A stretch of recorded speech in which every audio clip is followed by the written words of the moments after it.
All right, Juneteenth. We're going to talk about everything with it. Yes. For the first time, it is a city holiday for employees in Louisville. Yes. How did that come about and how has that been received?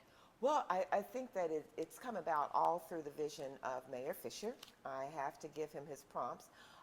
Last year, he decided that once the celebration was complete and it was during COVID, that he needed to recognize the holiday for in its true sense of what it is meant to be. And so he did an executive order to give all the city employees a holiday and make it an official day. And so when I came to work in the administration for him, I talked to him about, you've set the bar, so let's raise it a little bit higher. And would you maybe want to organize it to the degree that it needs to be showcased? And he said, yes, how would you, think about doing that? And I said, well, let's organize it to where that you have commissioners to be able to have oversight, some oversight and the latitude to be able to have celebrations throughout the city. So February the 1st, he did the executive order. And it was very exciting. And so we have all of the commissioners, and we've been working year-round in order to get this day.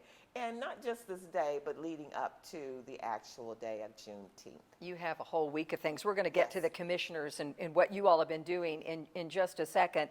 But this has been a real evolution for cities to get to this point. Yes. Some cities have done a lot, some cities not so much. Correct. What do you think the process has been that we're finally now going, aha? Now, Louisville, though, has had, we found a news article that dated back to 1999, and there were Juneteenth celebrations. Yes. So this city has done a lot of things, but not necessarily maybe to this degree? Correct. And my hats go off to all of our predecessors who've come before us to make it, to the attention that it needs to come. But we still have a lot more work to do. And, and so we want to be able to have the type of celebration that it is not only for the fun things, but it is also educational.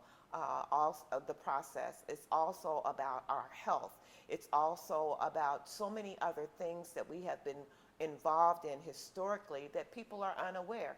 It is also a point that we need to be able to share with not just people who live in west of Roy Wilkins, but throughout our entire city, because we are the city of Louisville. So we need to make sure that we have, things to go on out in east of Louisville, south of Louisville, wherever, Louisvillians are, we need to celebrate.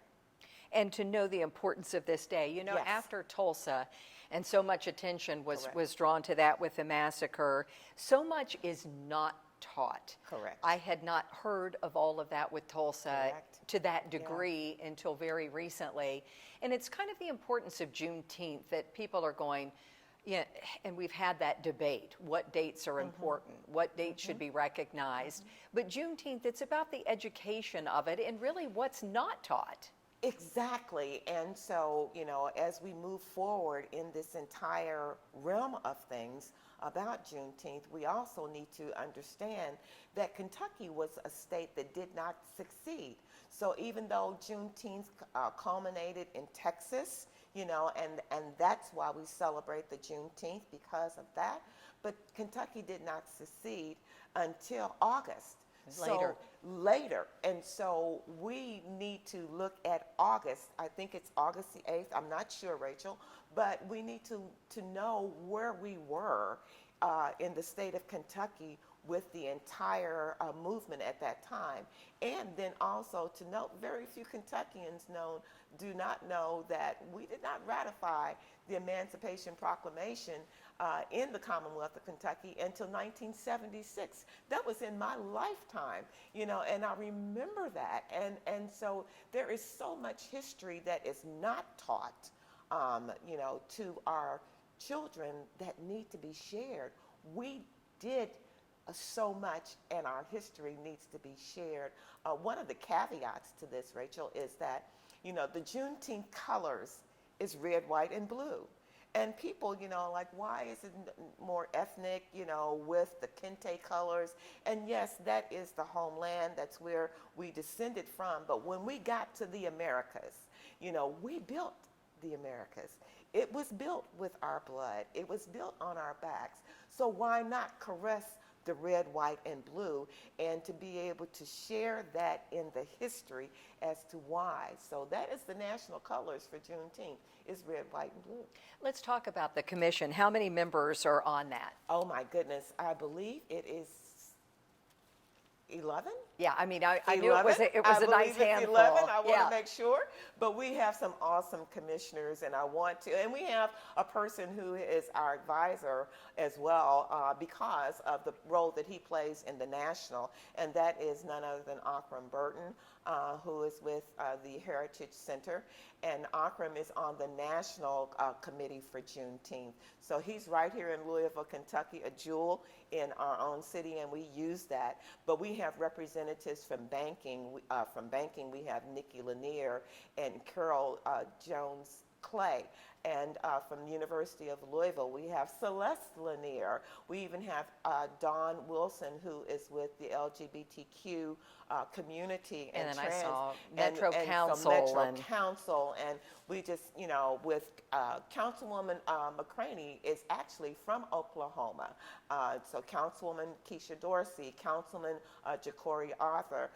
We even have the Kentucky Opera to be represented with Barbara Lynn Jameson and everything. So we have Al Cornish, who is a retiree from Norton's Healthcare, but he is a part of the Panhellenic, the National Panhellenic, who is playing a major role in this with all of the Greeks. And I would be remiss if I didn't name my good friend Walter Woods of Humana. And so it is a wonderful, wonderful abundance of people. Kim Adams from Papa John's is also with us, and myself. And so we are just excited to be in those roles, and I hope I did not leave anyone's Well, if name you did, we out. forgive you. Those were a lot of names. So you all have been meeting to educate health disparities. That's part of it. So I know the big event that you have is on the 19th itself, Yes. on that Saturday, 12 to 3 at Waterfront Park. Yes. Tell folks what they can expect with that. What you can expect with that is that we're going to have a huge health and wellness event at the waterfront where we're calling our Vaxathon. We have so many of our people who have not been had the vaccination. We are really trying to push people out the door to please get this vaccination, because it's not gone. It's just, diminished, but we need to get to everyone and touch everyone and make sure that they have been vaccinated. So Norton's Healthcare has been very kind that they're going to be on spot. They're going to be giving the vaccines, and then we'll have a whole lot of other information at that location to give out. There are going to be other events to go on simultaneously in the city that people can pick and choose where they want to be and what they want to do and how they want to participate. And you've got a website, right? Absolutely. Our website is www.juneteenthlu.com. Very easy. So, and again, Absolutely. like you said, those are week-long events. And not just with the city, there are other groups that are having events that you also have posted that Absolutely. people can check out Yes. everything as well.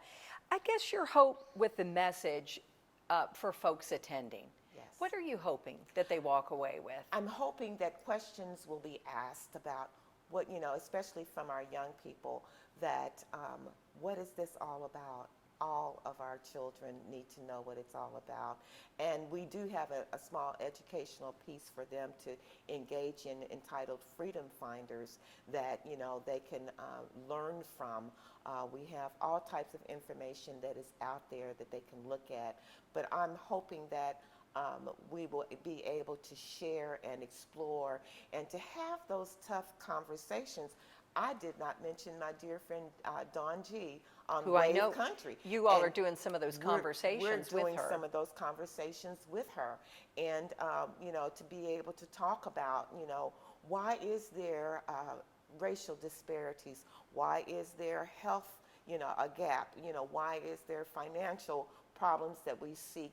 Why do we have continued, problems, if you will, with these types of things that go on in our community. What are some of the drivers about that? You know, and how do we step in to be able to try to help to resolve those issues? To help fix them. Yes. Issues that have gone on and On generational. for a long time. It's I mean, before me, you know, and everything, and it's generational. So how do we excommunicate this generational curse? Right. You know, and know, everything. and understand And the that's- policies that were in place that led us here. that led us to this point, you know, and everything. And so, you know, Dr. King would sing, "We shall overcome." Well, we have, but we haven't, and we still have a lot more to go.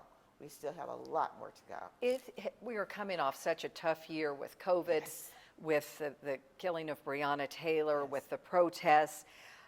Do you think this Juneteenth will help bring people together? It is my prayers, my sincere prayers, that people will come together, you know, and to try to understand each other a little better, you know, with this celebration. And it's a method, it's a way that we can be able to bridge those gaps lovingly. So yes, absolutely, that we can all work together for the greater good of our community. But the whole community The entire community needs to come That together in means- order to. That means, you know, the Black, brown community, the Caucasian community, the Asian community, the Latino community, everyone who is here.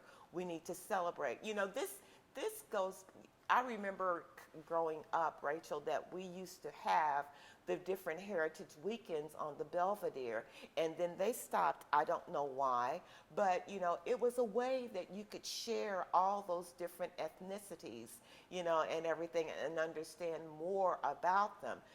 Prayerfully, this is a way that people will be able to understand more about our experience as a people. Final question. Where is it that you find hope?